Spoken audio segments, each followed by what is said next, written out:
Nous lisons au nom du Seigneur Jésus-Christ. L'Éternel dit à Abraham, va-t'en de ton pays, de ta patrie et de la maison de ton père, dans le pays que je te montrerai. Je ferai de toi une grande nation et je te bénirai. Je rendrai ton nom grand et tu seras une source de bénédiction. Je bénirai ceux qui te béniront et je maudirai ceux qui te maudiront. Et toutes les familles de la terre seront bénies en toi. Actes des apôtres, chapitre 16, le verset 31.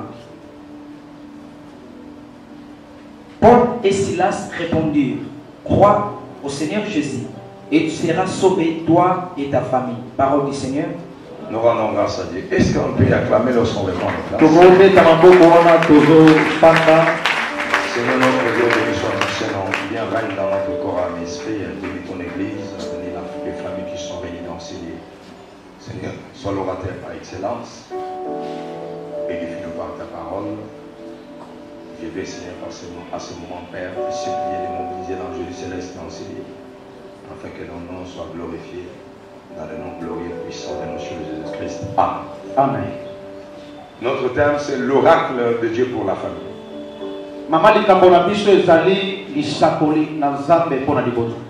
L'oracle veut dire la volonté de Dieu. Ainsi dit l'Éternel. La parole prononcée ou la parole annoncée, c'est ce qu'on appelle par un oracle. Bien-aimés, nous devons savoir l'oracle de Dieu pour nos familles. Ce qui aussi ressemble à la pensée de Dieu pour une famille. Ce qui ressemble à la volonté de Dieu pour la famille. D'abord, vous devez noter que la famille est sacrée. Alléluia. Amen. Amen. Pour ceux qui ne savent pas, aujourd'hui nous commençons 10 jours de prière pour nos familles. Pendant 10 jours, nous serons ici pour prier pour nos familles. Parce que c'est très important. C'est pourquoi je commence par l'oracle de Dieu pour la famille. Lorsque nous allons connaître les oracles de Dieu, ça va nous pousser à prier pour nos familles. Parce que la famille est très importante. Je dis bien très importante. Dieu dit à Abraham, quitte ton pays, la maison de ton père, et moi l'Éternel, je te bénirai.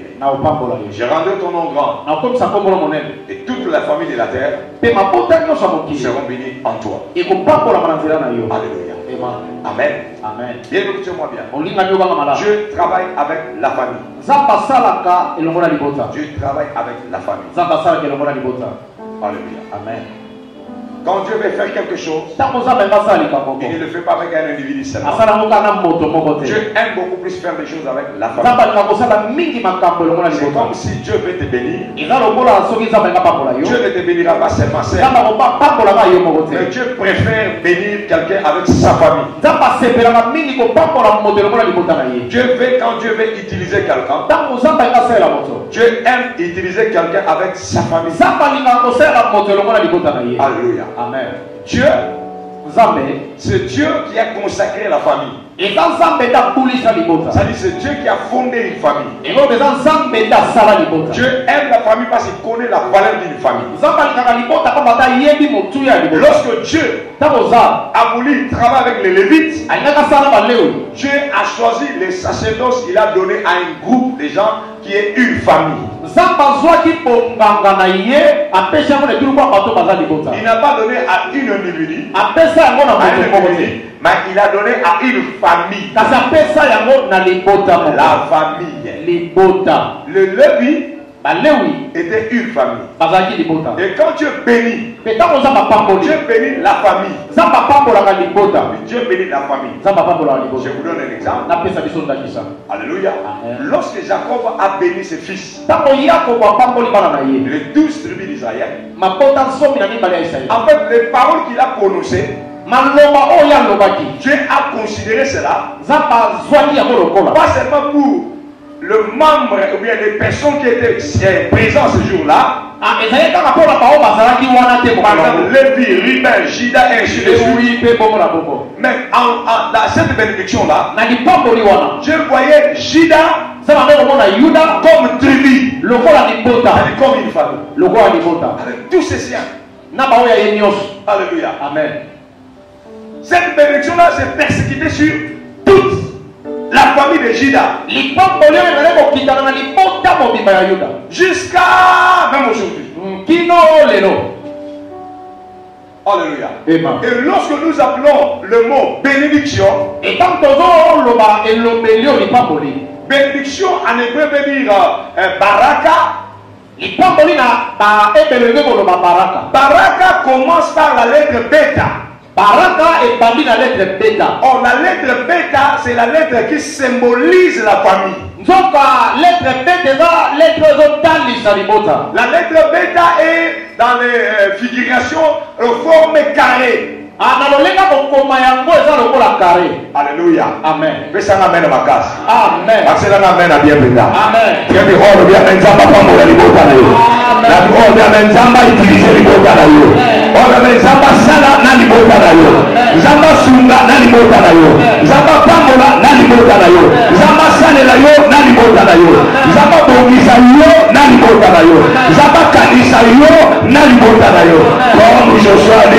Moi et ma famille, nous servons l'Éternel.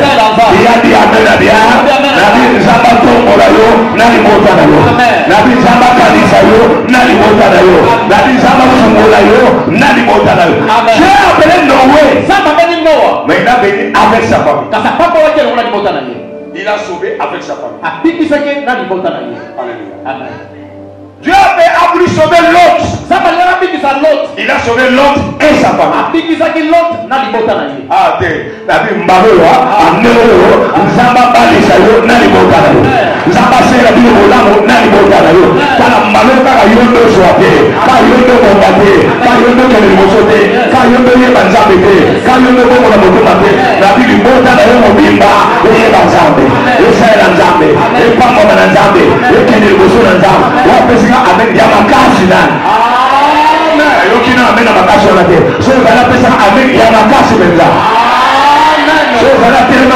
Amen. Amen. Je disais que la lettre bêta symbolise la famille. Lettre bêta et bien le Bolibota. Et la forme il y a carré. Comment la forme est carré. Alléluia. Et son forme carré, ça représentait parce que l'écriture hébraïque est dans la source d'origine dans l'écriture hiéroglyphe. Bon, bah, ça dit l'écriture hiéroglyphe, quoi, égyptien. Ça n'a pas ressemblance. Tant que nous comprenons la ressemblance, on a le lot. Puis surtout, dans la Bible, tu dis que Israël est pendant 400 ans dans l'Égypte. Vous comprenez? Pendant 400 ans, pour venir dans le Boka, on a mis la langue. Il y a normalement une ressemblance. Au moins, l'écriture hiéroglyphe hébraïque, ils ont ressemblé à ma case. Alors, même dans l'écriture hiéroglyphe, égyptien, la forme est carré. Au carré, ils ont représenté la famille. Au carré, pas seulement la famille, mais ils ont représenté une maison. Ça dit la maison. D'accord. Les métallas, nous avons pour la bénédiction et bandana la famille, bêta, famille. Ce qui monte à pas sans famille, les pas pour nous les quitter. Amen. Si on dit que l'Inde n'est pas poli, il faut les aller dans la famille. C'est pourquoi un jour, il y a un assez concerne les camps, il y a lié la famille. Il y avait un homme qui était un geôlier. Chargé de la protection des prisonniers. On a arrêté Paul était en prison. Alléluia. Vous savez, la famille c'est quoi? La famille c'est l'ensemble des pères, mères et les enfants. C'est comme ça le cours de la sociologie définit la famille. D'accord avec moi? Amen. La famille c'est le père, mère et les enfants. La famille, c'est ton nom. Et le père, les mères et les enfants. Oui, ce soir. Vous savez? Voilà, la famille c'est ça. Là, c'est selon la sociologie. Mais la famille, c'est aussi l'ensemble des personnes qui vivent un sort commun. Dans un milieu bien identifié. C'est comme maintenant, comme nous sommes ici, dans une communauté, nous formons une famille. Amen. C'est pourquoi si l'un de nous a un problème, au samedi soir, au samedi, on peut saluer au pas. Amen. Amen. Si on m'a dit moutou, attends, quand tu as dit sanga boye, moi quand je passe, toi je sais moi. Par exemple, moi quand je passe, il y a tout ça n'est pas cité. Il y a quand on a 4 ans, ma maman, il y a famille. Alors, infiltré. La famille, c'est aussi les gens qui sont ensemble dans un lieu. Il faut déjà faire partout par ça, les sangas de Sikamoko. Mais à un certain moment, lorsque même nous voyageons dans un avion, nous devenons une famille. Sans même le vouloir ou le savoir. Parce que nous allons dans les mêmes destinations, nous avons un sort commun. Alléluia. Amen. Et ça m'amène à ma casse. Amen. Amen. C'est pourquoi, selon Dieu, il y a 5 préalables que Dieu veut pour la une famille. D'abord, 1. Dieu veut que la famille soit unie. 2. Dieu veut que la famille soit en paix. 3. Dieu veut que la famille soit prospère. 4. Dieu veut que la famille soit protégée. 5. Dieu veut que la famille soit instruite ou bien éduquée. C'est pourquoi lorsque vous lisez la Bible, vous allez remarquer que Dieu a mis beaucoup plus l'accent sur ces 5 choses dont je parle. Dieu s'est préoccupé que les Israélites, les Hébreux, éduquent, instruisent les enfants.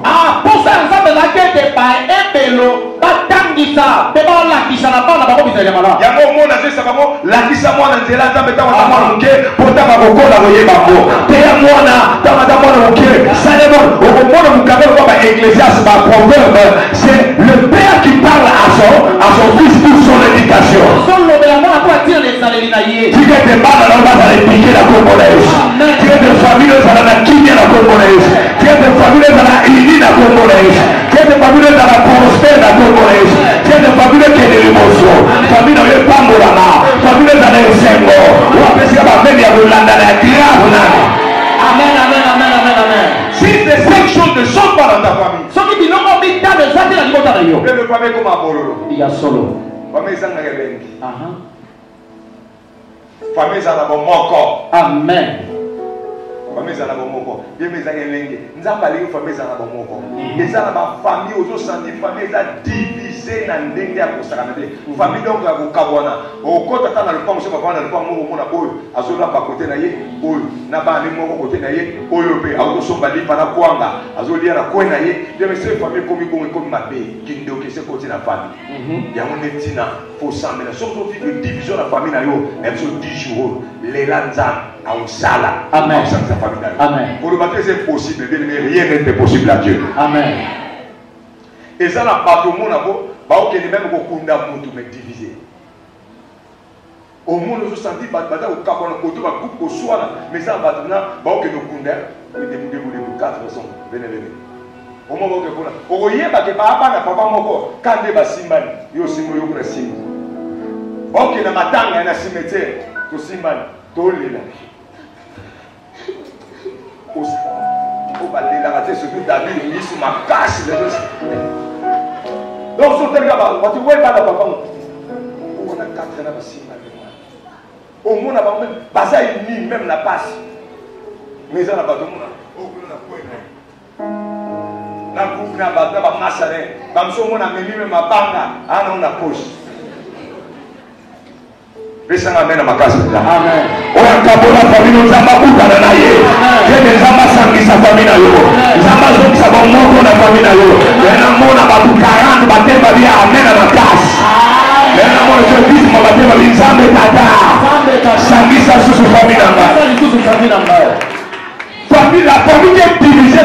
rien.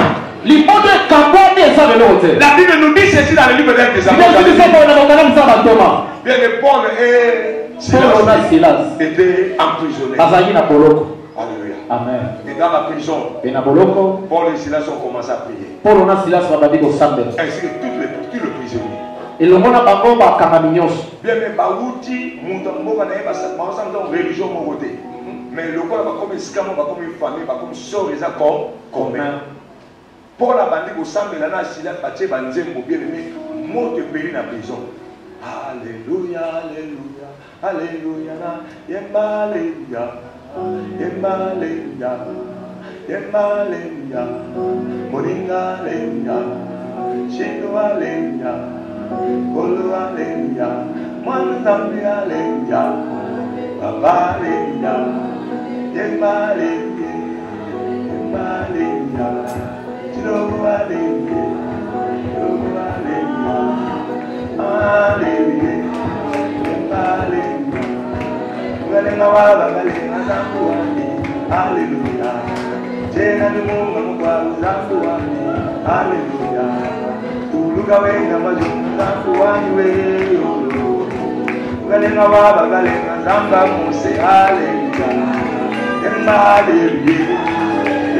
Les prisonniers bien-aimés, écoutez-moi bien, quand les gens sont unis, rien ne peut les rassembler.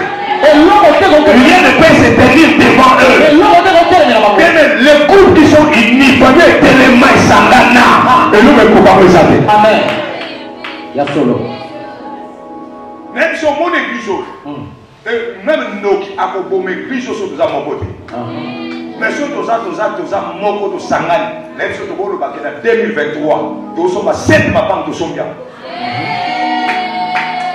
Si nous avons moko, nous avons dimanche prochain, nous avons 2000 personnes, nous avons 2000 personnes. Et l'autre est pour ma famille, l'église est belle parce que l'église est moko de Amen.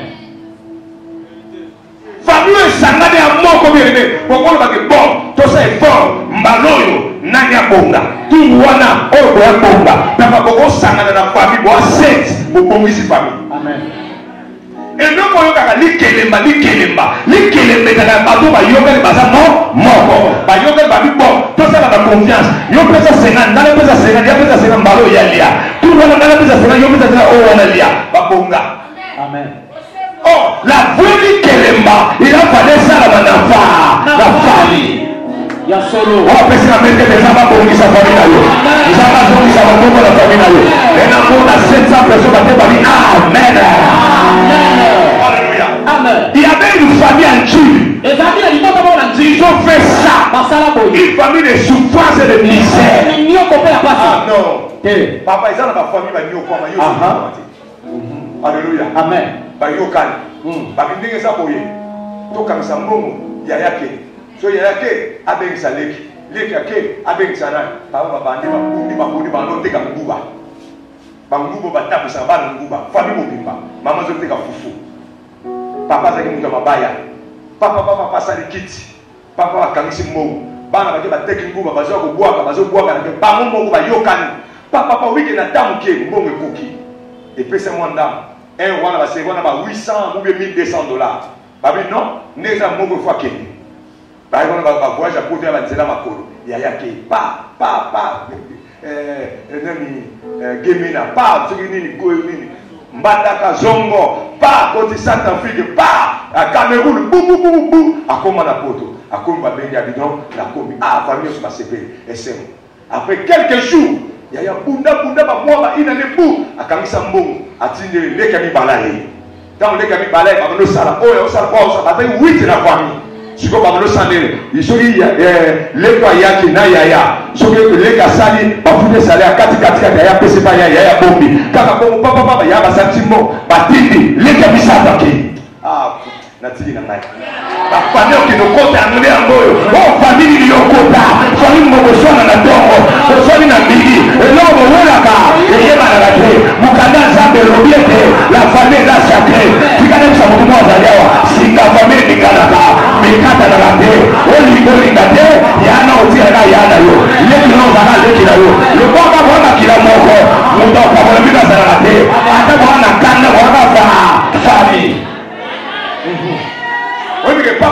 les camisades, les camisades, sont pas salaire.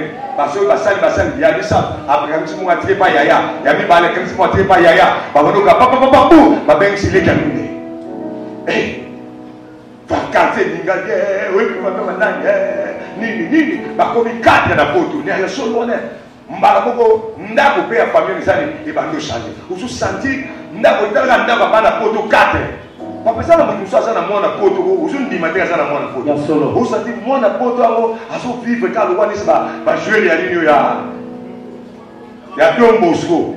Ou bien ya Sinclair. Ya Nzaki Mwina. Il y a Nyoki. Vous savez que professionnel n'est pas ça. Est-ce que professionnel est allé et pas d'accord? Il y a solo. Oui, mais l'esprit a sacrifié. Papa, 5e accueil. Da! Balomolier. Comprenez? Da! Balomolier. Vous comprenez? Vous avez revenu? Pas comme 6. Des batigali, n'a pas parmi balé. Mais quand vous avez batigali, n'a pas parmi balé. Oui, mais pas batini dans mon catch. Un minimum. Un voilà combi. Combi, banda au sable.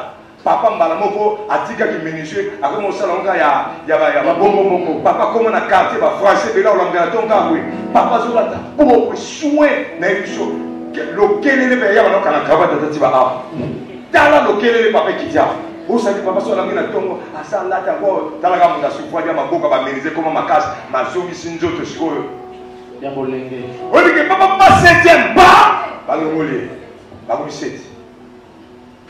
Car le militaire, 8e accueil. 8 familles va comme la poto. Et tu as quelques jours. Papa va dire, Dieu va dire, combien mon parler, pas malade, pas vite. Pas le babi, ton loba, mon papa ne se fait pas mon poto. Avant Koufa.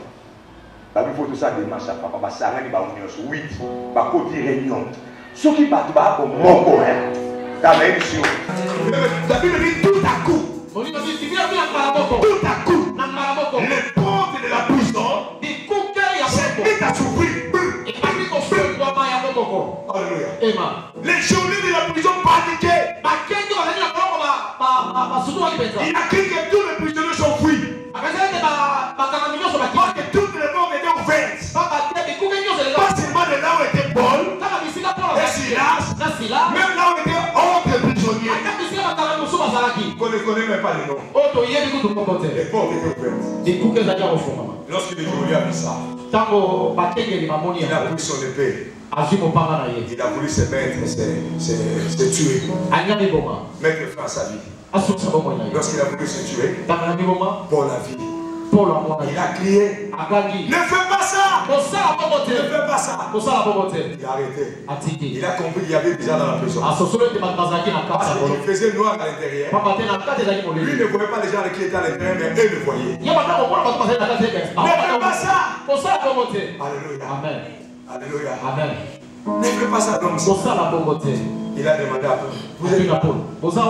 Il dit oui, nous sommes là. Et les autres prisonniers, ils sont tous là. Alors l'homme est venu vers Paul. Il a dit, que dois-je faire pour être sauvé? Paul lui a dit, crois au Seigneur Jésus-Christ. Tu seras sauvé. Toi et ta famille. Il n'a pas dit tu seras sauvé toi, qui était notre geôlier ici. Qui était notre geôlier ici. Mais il a dit tu seras sauvé toi et ta famille. Vous voyez comment Dieu fait les choses. Retenez la première des choses. Le salut de ta famille se trouve en toi. Alléluia. Tu es le salut de ta famille. Tu es la porte par laquelle ta famille peut être sauvée.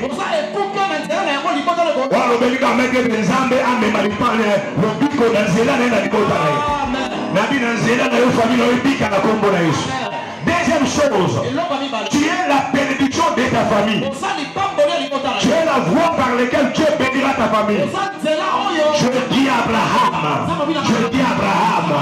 viens, quitte ta famille, quitte la maison de ton père, et moi je te bénirai. Toute la famille de la terre sera bénie en toi. En toi, il y a la bénédiction de ta famille. Je crois que quelqu'un le dit à toi. Je crois que quelqu'un avait ajouté très fort amen. Mata mouvement le même ma casse amen. Amen. On le même que des familles le pambo la malazela na yo. Famille le sepe la nzela na yo. Famille qui ne le bosso na nzela na yo. Famille le monde se la nzela na yo. Bana le pambo la malazela na yo. Ande ko le pambo la malazela na yo. Wa tato le amena ma casse benda. Et c'est le cause de la famille na nzela na yo. Amen. Alléluia. Amen. La troisième des choses que tu dois retenir. Et l'on a vu ça dans ce Simba. La protection de ta famille c'est toi. Si tu es une femme, un homme de prière, Dieu te protégera toi et ta famille sera protégée à cause de toi. Alléluia. Amen. Alléluia. Amen. Et ça, la famille va s'embêter. Amen. Pour la prière à maman. Amen. Il y a ça,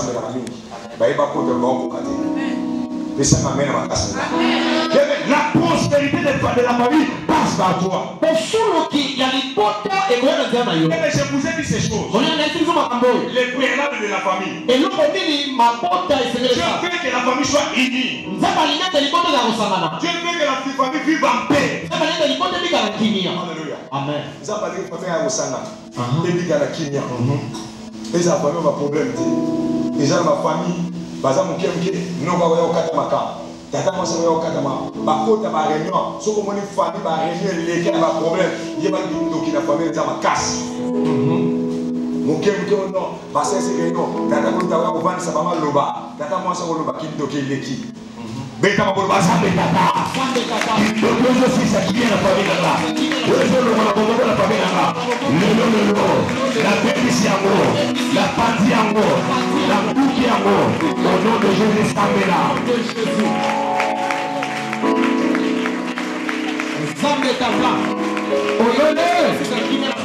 Dieu veut que la famille soit prospère. Troisième préalable. Alléluia. Amen. Il est très important que la famille puisse prospérer. Regardez l'exemple de cette famille dont je viens de citer. Qui est Tangi.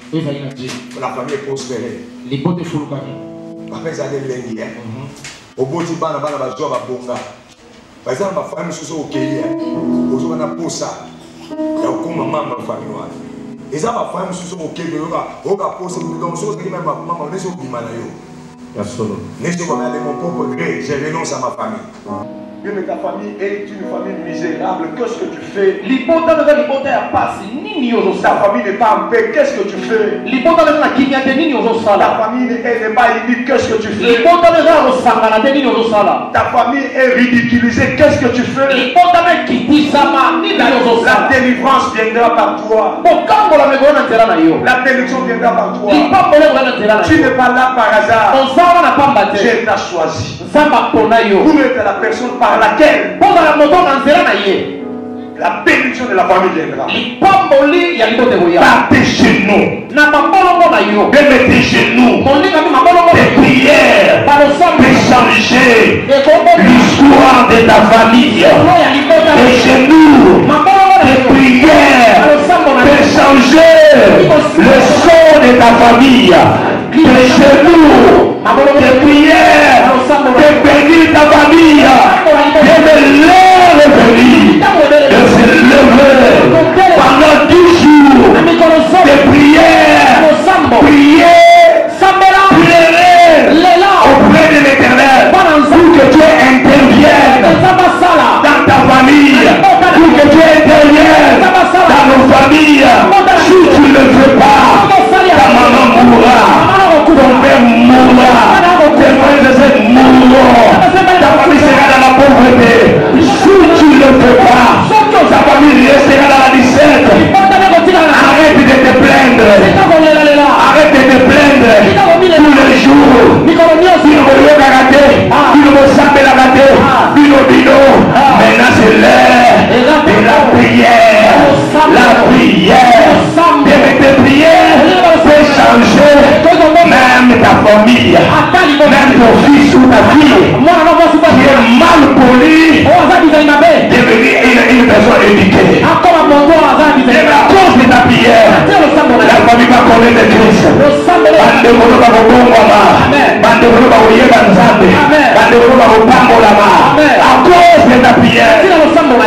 verras les changements de ta famille. Alors cette terre-là est venue. Même cette terre-là est venue. Tu as une famille de 11. Tu as une famille de 11. Oh, Barnabas va tourner là. Oh, Barnabas va tourner là. Oh, il y a mon bail à Salaraté, il y a un réclamé Foufou. Oh, il y a une famille, il y a un quartier, il y a un héros. Déjà, 13 et 14, il y a un Foufou. Attends, Foufou Mouké. Attends, Balnouna et Bal. Ce soir-là, la prière peut changer l'histoire. Le sape est comme la mission là, il faut t'amener. Je te dis. Nous avons un frère. Un grand frère qui est allemand. Il est parti en 1989. Je pense que beaucoup n'étaient pas encore nés. Il est parti avec l'argent complet de ma maman. C'est maman qui a payé tout. Avec l'argent de poche. A commis la photo. A Claude Montboué. A Kati Communication la maman. A Bengaraté. A Komaraté. A Linga même pas où il y a maman dans le téléphone. Kaboui. Alléluia. Amen. Plus de 10 ans. Communication Kataï. Ceux qui ont bengué bouillé. Bosu moi c'est bosu moi c'est. Yaya zan boa zan. Passez ngaye. C'est un passé. Au moins il y a mon boy à déplacer. Mais où tu s'en as allé? Tant mon bengué le lui abili misanga. Ya na boyo sola na. Taki opesa boya minene. So bengue au moni na Facebook. Au sengi demande à à bloquer compte Facebook one. Allez faire la mususu. Si vous retrouvez le numéro na il y a téléphone. Au Bobado Bengaï a bloqué le numéro 1 à Tessine mususu. Oh les gars. Un jour, tout sur la maman Azul est là. Et comme ça, les mamans ont des thèmes, pas de problème. Amélie Sazawa là, il m'a pas besoin. A comme na point que a Siri Gabi a tout cas, na moni Azasu moi na depuis moi na compter de la vie maman, le maman le maman bête. Azasu signe maman, là on comprend nous quittons le thème. Tout genre la prière, tout programme pas programme à prière à famille. Oui autour les cas. Prière à famille, prière à famille, prière à famille. Nous avons aussi pas monté malin. Papa Zonga, tant Zonga, il faut station bateau va Zonga dans l'état. Avant de récupérer mon maman, mon yaya aimé, mon frérot, et Gabi ma frérot. So comme le frérot, yo nous avons une hésitation comme j'étais mon na moitié de l'oker, ou tomate à rouge, à rouge ma case, ya WhatsApp. Oui ni ngala. So talinga na ba monter mana mon téléphone ko eh ya mon dali ba komele na moi ça tine monter ma te ya moi spécial ya bobal. Tana cœur na mon ya rouge. Tomate sobololo. Sobololo papa. Au moins na moi c'est moi je t'aime. À partir je t'aime.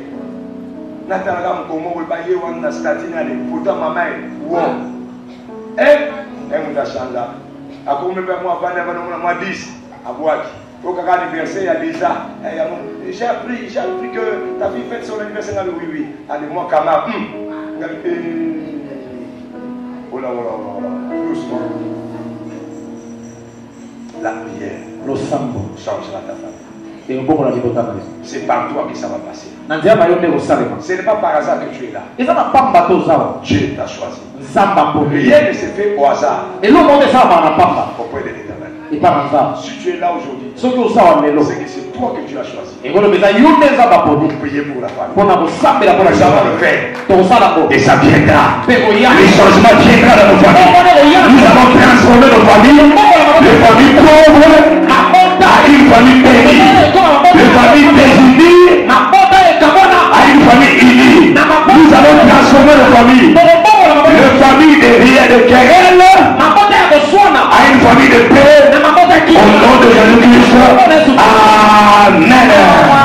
Ça va pas pour la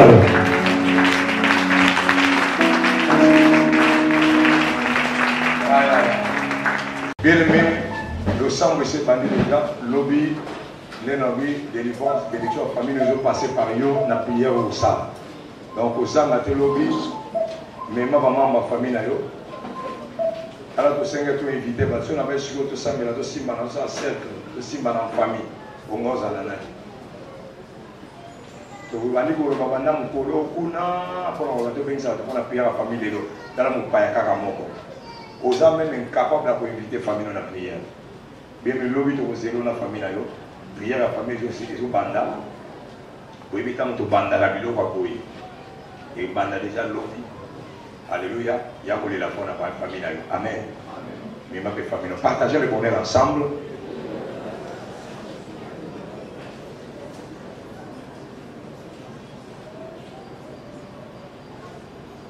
Philémon 11. Uchima bo na pambolio, na pamboli botana yo, na sengi faveur bengolo. Nzamba peso makasi ya jeune ya lobi.